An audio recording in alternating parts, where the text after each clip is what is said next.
Yo, what's up? Welcome back to another episode of The Source. Wednesday night NBA, got 10 games on the slate for this one. Last couple Wednesdays have been good to me too. Pretty pumped for this. Tuesday night, I started off 2-0. I have the Clippers -7. That game's at halftime right now. So I'm already locked into a winning night with the 2 wins. Hopefully the Clips can pull this one out, but we'll see. Yeah, Wednesday night, 10 games. Let's go. Welcome to The Source. The Source.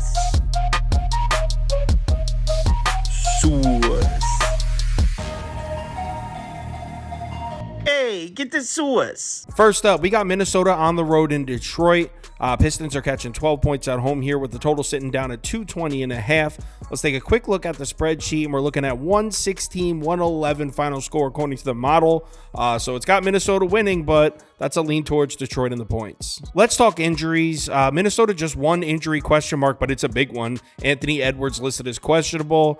He was listed as questionable last game against the Clips, and he ended up playing. But they have another game tomorrow night against the Grizzlies. Wouldn't be surprised if Edwards sits this one out. On the Detroit side, Pistons still missing Cade Cunningham, obviously. Other than that, they're good to go, though. Bojan is on the injury report, but he's listed as probable, so obviously he most likely plays. So let's match these teams up here. And first of all, I want to point out that Minnesota's been pretty good on the road. There's a narrative that Minnesota's a bet-on team at home, but you fade them on the road. That trend's been dead for like a month and a half now. You can see in their last 10 on the road, Minnesota's 6-4 against the spread. And if you look at their schedule, look at some of these games. At New Orleans, at Dallas, at Miami, at Philly, at Sacramento, at Oklahoma City, at New York, Houston. At Houston, that's not that bad. But at Dallas, at Orlando, at Boston. I mean, these are pretty much all playoff teams, and they're 5-5 straight up and 6-4 against the spread in that stretch. Now they play the mighty Detroit Pistons. And you know what? The Pistons have been battling. Let's give them some credit. They're 3-2 against the spread in their last 5 at home. We know Detroit isn't quite the blind fade that they were a month ago.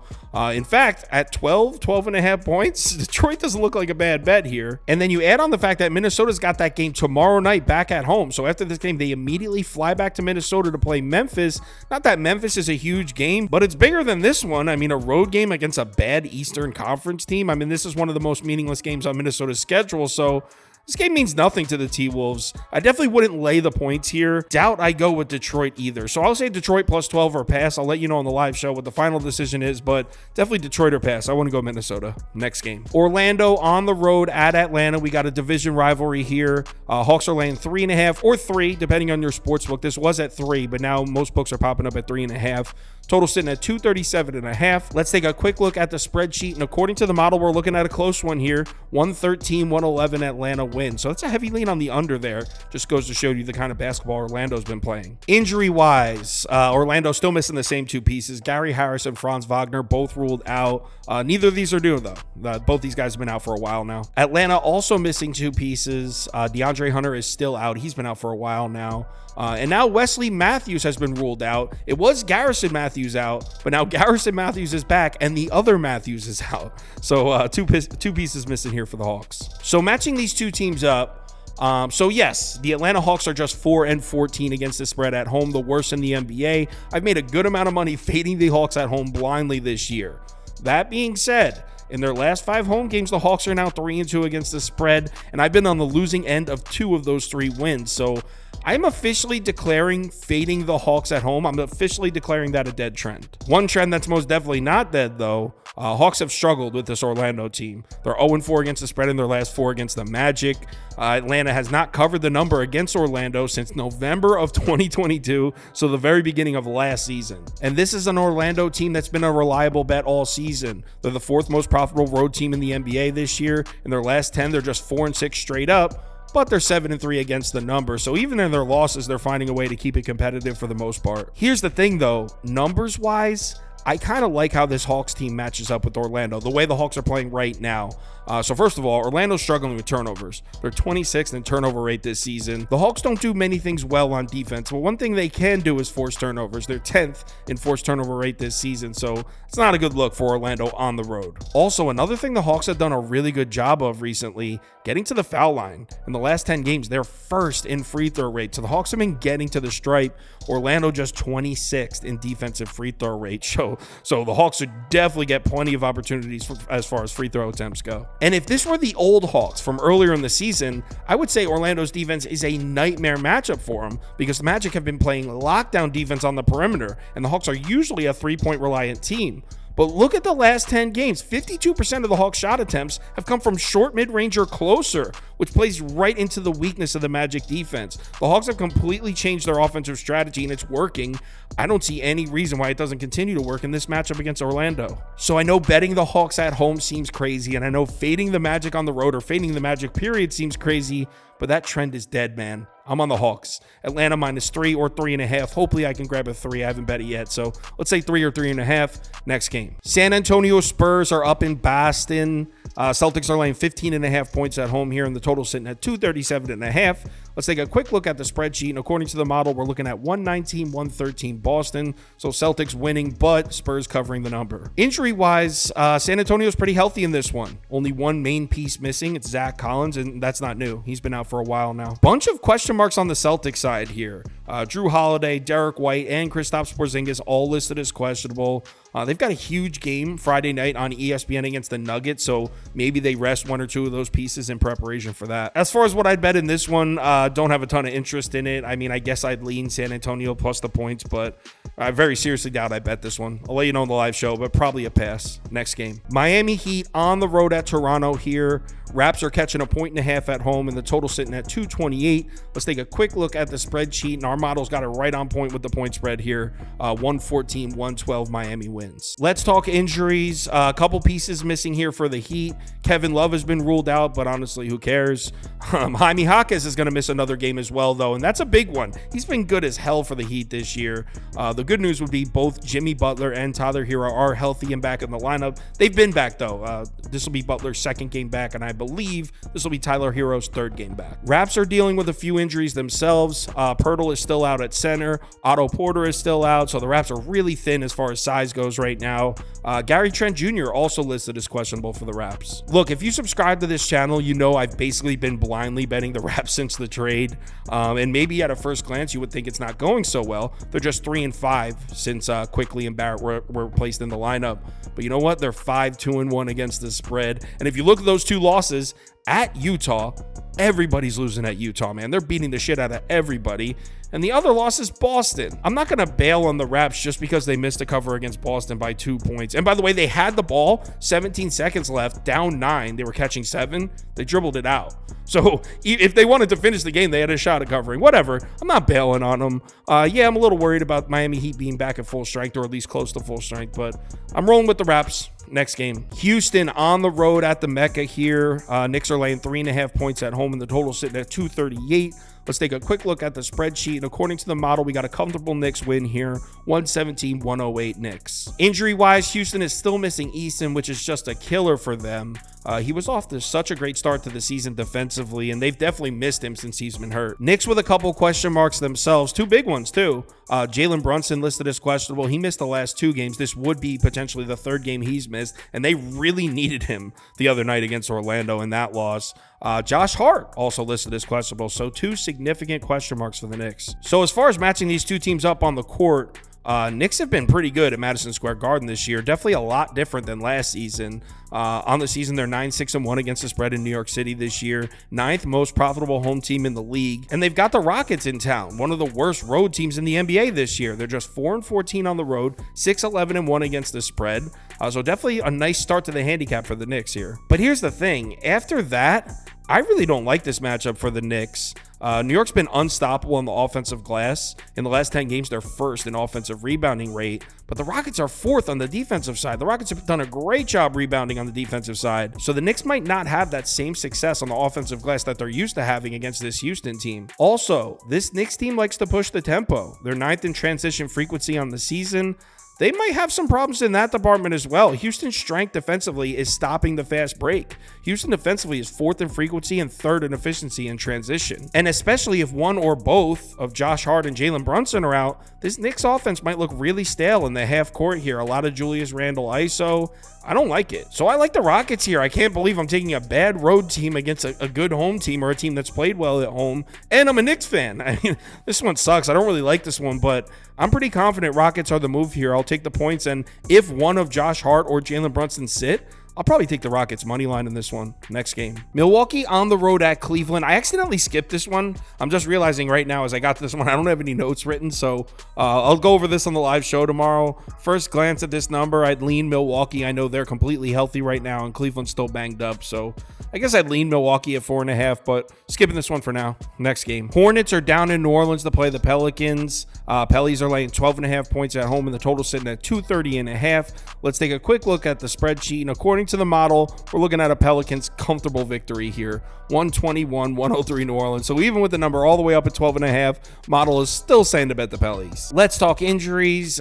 Charlotte definitely not healthy. I mean, I guess they're in a bit better spot than they were a week or two ago now that LaMelo Ball's back, but still no Gordon Hayward, still no Mark Williams. Bryce McGowan and Brandon Miller both listed as questionable, and if they're both sitting out this game, Cody Martin would probably have to start at the 3. Meanwhile, on the Pelican side, nothing. Completely ready to roll. No injuries for New Orleans right now. So let's match these two teams up on the court, and we'll start with some Charlotte Hornets trends. And spoiler alert, they're all bad.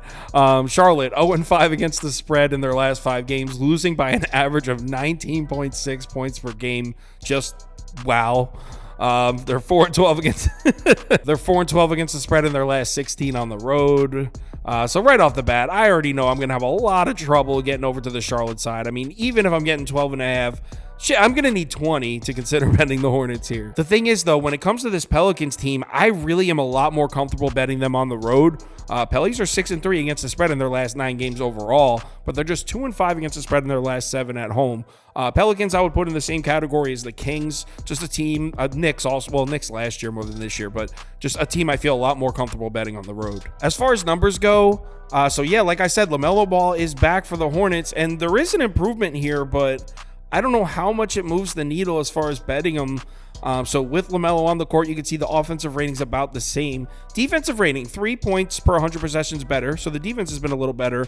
The record, they're 5-12 with LaMelo on the court this season, 3-17 without him. So he does make a difference. But I think the biggest difference is probably the pace.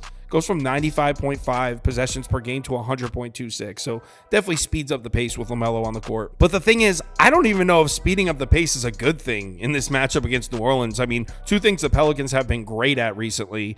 They're great at getting to the foul line, and they're great at forcing turnovers. They're 6th in the NBA in both in the last 10 games. Hornets defensively, 21st and 30th. Look, I'm not going to waste any more time on this game. I'm not seeing an angle here for the Hornets. Pelicans aren't in a flat spot. They're at home. It's not an important game for the Pelicans. It's a relatively unimportant game, but they don't really have anything to look ahead to. So it's not really a flat spot for them. I'd honestly consider laying the 12.5, and I don't like laying big numbers like that, but I think that would be the move here.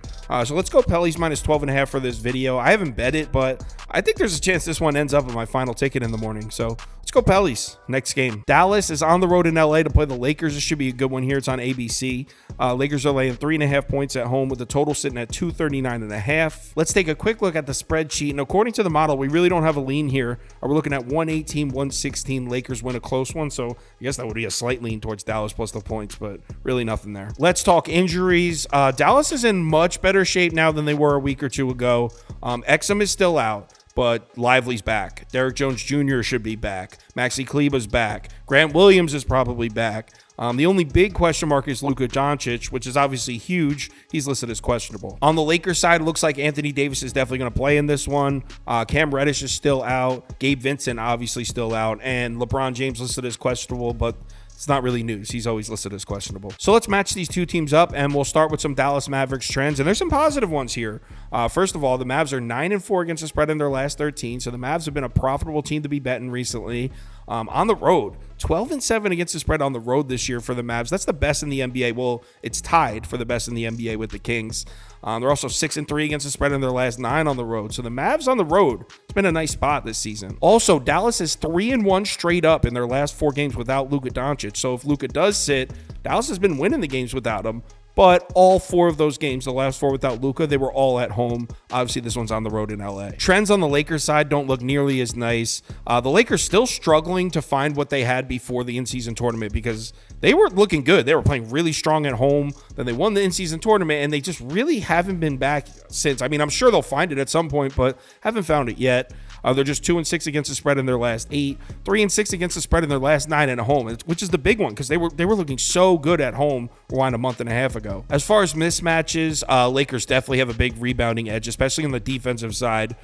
Dallas should not get many second chance points here. The Lakers defensively 6th in defensive rebounding rate in their last 10. Mavs offense is 20th. There is one glaring mismatch for the Dallas offense here. It's above the break threes. You can see the Lakers have really struggled to play defense out there. They're 28th in frequency, 24th in efficiency in their last 10 against the above the break three, allowing the third most field goals made from that range. Dallas lives by the three ball. In the last 10, they're 5th in both frequency and efficiency. So Dallas should have plenty of looks from out there. And yeah, Luka Doncic would be one of their main shooters from out there, but they got, Tim Hardaway Jr., Kyrie Irving, Grant Williams. Well, Grant Williams shoots more from the corner, but Maxi Kleber shoots from out there. So they got shooters, man. Here's the thing, though. Here's what I don't like about this matchup for the Mavs offense. The outside shots better be falling because I don't see them getting much on the interior here. The Lakers defense may be struggling out on the against above the break three, but they do play good defense down low. On the last 10 games, they're 5th in frequency, 7th in efficiency, or 7th in fewest field goals allowed down there, I should say. Mavericks offense in the last 10, 25th in frequency. So they don't attack the basket often, and it's not going to be there if they try. On the other side of the ball, it's kind of a mixed bag here. So on one hand, Dallas has been great at forcing turnovers, kind of all season, but in the last 10 games especially, their forced turnover rate, Lakers have had problems protecting the basketball. They're 27th in turnover rate offensively in their last 10. So that's a positive angle for the Mavs defense, but after that, I just don't see how the Mavs are able to make stops on the interior. We know the Lakers are going to attack the basket. That's what they do. We know they're going to get to the foul line. That's what they do. And Dallas is just really weak in all those categories. I mean, Dallas defensively 24th in free throw rate in the last 10 games. Lakers offense obviously top 10. Dallas is 24th in defensive efficiency within 8 feet of the basket in their last 10. I mean, Lakers offense 9th in frequency at the rim, 10th in frequency from the short mid-range shot. I mean, we know the Lakers are coming for the basket, and on paper, the Mavs can't do anything to stop it. So I know when you look at the trends for this one, it makes Dallas plus 3.5 look like a really tempting bet, especially because the Lakers haven't been playing well at home, but I don't see them making stops at the rim. So I actually would lean Lakers in this one. To be honest, this is probably a pass for me. The only reason I might place a bet on it is because it's a national TV game on ABC. Obviously, we're all going to be watching it, so I want to have a bet on it. But so I'll say Lakers minus 3.5, but this is definitely not one of my favorites. Next game. Actually, I ran out of time. There's 2 games I did not get a chance to get to, but I can tell you I've been auto-fading the Nets, so give me Portland plus 5.5. Didn't look at it yet, didn't bet it, but I've been auto-fading the Nets, as you should be as well. And I've been auto-betting the Jazz. If you've subscribed to this channel, you know we've been riding the Jazz, and they've been paying out nonstop. So Portland plus 5.5, Utah minus 4.5. I'll go through them on the live show tomorrow at 4 p.m., but I very seriously doubt that I stray from those 2 picks. I almost definitely will be betting both of those. If you want my top bets for all sports, parlays of the day, or you want to join our Discord, head over to KyleKirms.com. The information's right on the homepage. Live show Wednesday, or that's tomorrow, or today. It's after midnight. 4 p.m. Eastern time. We'll go through all 10 games. I'll bring on a couple guests like we always do. If you're able to make it, we'd love to see you in the comments. Let's keep going, man. It's been a really good run. Remember to bet responsibly, and I will talk to you in the Discord.